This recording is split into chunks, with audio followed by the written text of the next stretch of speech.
So you want to learn how to play chords on bass guitar. Well, that's what you'll learn exactly today with this bass guitar fundamentals beginner bass lesson. So if you don't know me by now, I'm Donald with the bass instructor of the How to Play Bass online course at iwanttoPlayBass.com.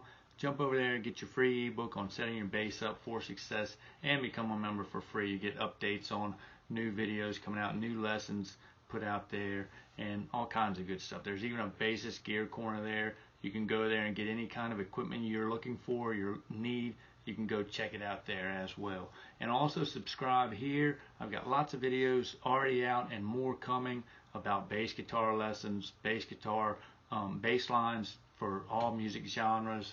I'm getting ready to start a rock bass lines genre, rock genre series soon, and we're just finishing up top country music songs and blues country songs and blues music, just finishing those up. So check those out and enjoy those as well, and let's get on with it. So today we're talking about bass chords. If you saw my last video about the triads, then good. If you didn't, check that video out. I'll leave a link up here for you to check that out. And so today we're going to talk about sevenths. I'm going to show you some chord voicings, adding the seventh in there. And like I said, if you check that last video out and I'll dig down, you'll know what the seventh is. But it's just going to be the first, third, fifth, and the seventh.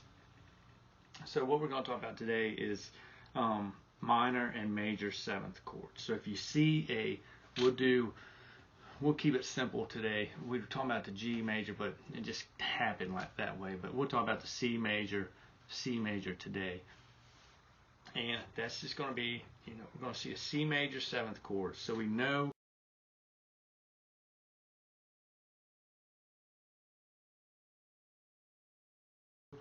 from practicing that a C major triad always will have a C, E, and G in it. The C is always going to be the root, the E is always going to be the third, and the G is always going to be the perfect fifth. So we know that is always going to be the case. No ifs, ands, or buts about it. The C, E, and G is always going to be in a C major chord, okay? So we throw the seventh in there, and a C major seventh, that seventh is going to be the B. It's going to be the seventh note. Say we're in C. 1, 2, 3, 4, 5, 6, 7. 7 right there is going to be your seventh note. That's your seventh chord tone of a C major seventh chord. Okay? So hopefully that's not too confusing. If it is, check that video out. We break it down, we dig a little deeper, and just keep practicing and keep working at it. But that will always be, those notes will always be in a C major seventh chord. C, E, G, and a B. Okay, because we're in the key of C, there's no sharps or flats. There's always, the key signature for C is always just C. Every note as is, no accidentals. So C, E, G, and B.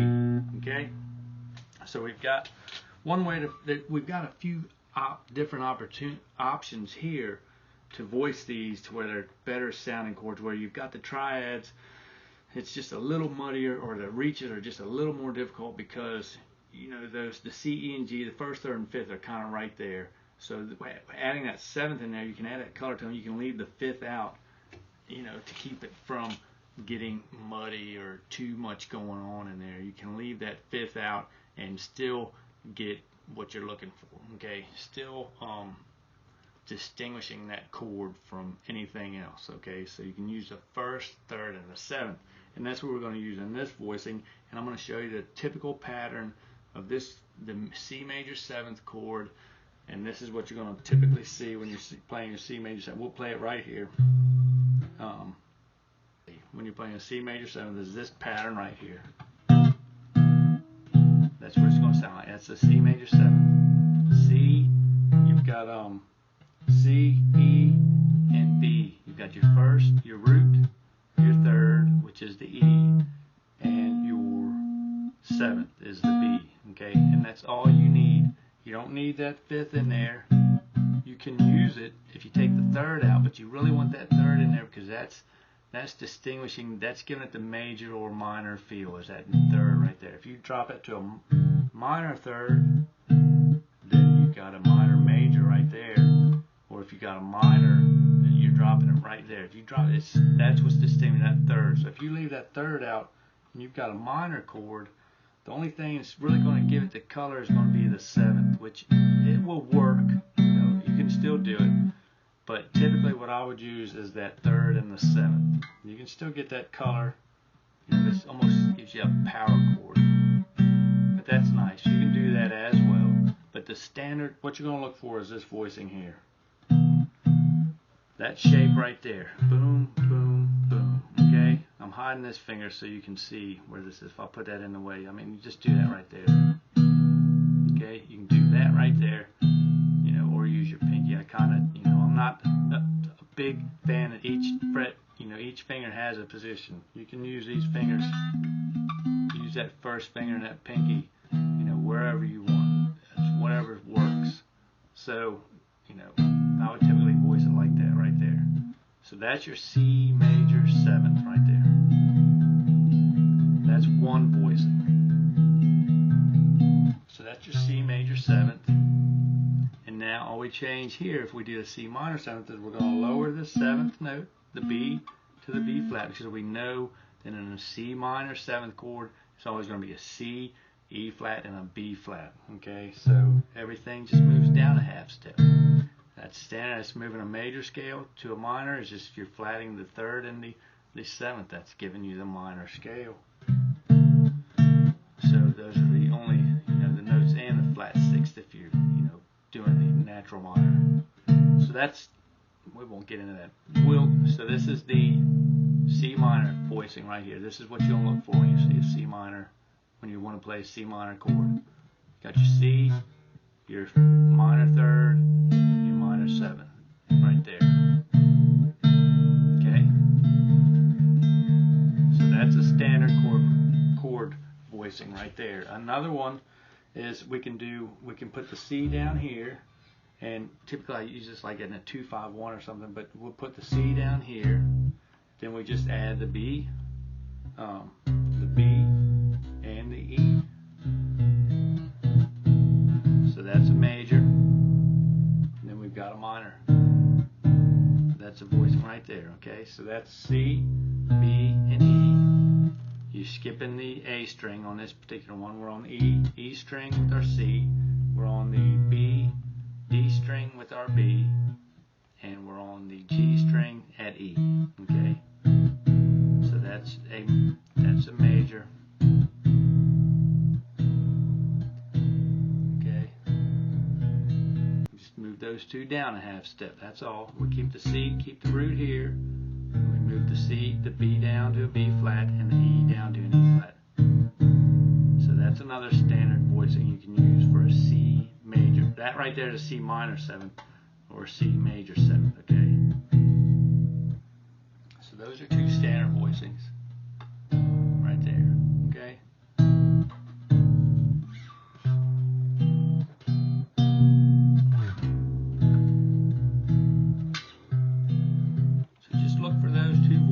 You see a C major 7 and you want to comp a chord for whatever reason, maybe like I said before, if you're doing like a loop or something, that can be the chord you can comp right there, boom. Or you can comp this for C major 7, okay? Or C minor, comp that, or you can comp this.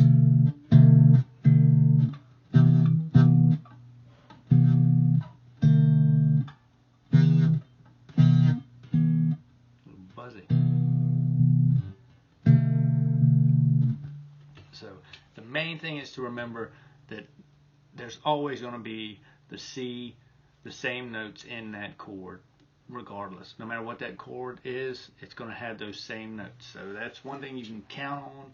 I mean, you can embellish those on your own, but it is what it is. I mean, you can always, if you got a C, you can, slide in a passing tone or something is always allowed. But you see a C major 7, you're looking for C, E, G, and B. Okay?